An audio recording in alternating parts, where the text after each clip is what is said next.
Hey you! Welcome to Good News with the Christ Bearer. Thanks for taking a few minutes out of your busy day to spend some time in God's Word. I guarantee God's got good news for you.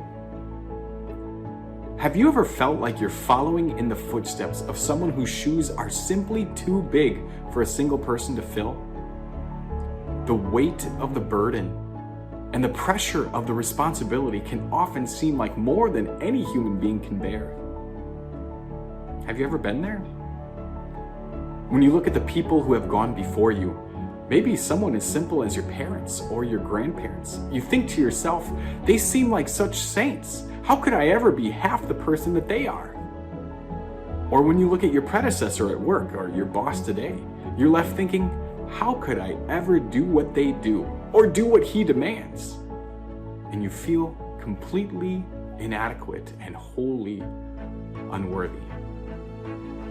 If you've ever felt that way, or if you feel that way today, God's got good news for you.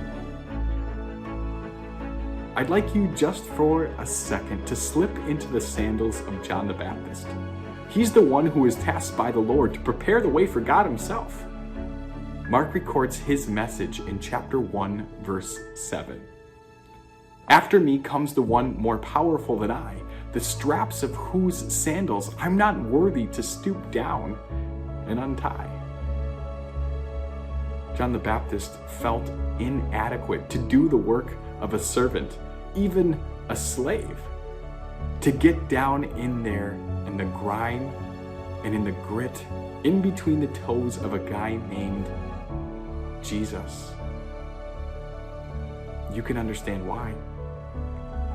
Jesus was the one who tread upon the stars, who in heaven strolled down streets made of gold, and on earth, he was the one who walked on water. He would use those very same feet to walk all across the dusty sands of Israel and proclaim redemption and release to all those people who were tangled up in their own inadequacies and unworthiness. John knew that Jesus was the one who would use those very same feet to crush the devil's head, proving his power over the only one who's left, claiming that you are inadequate, that you are unworthy.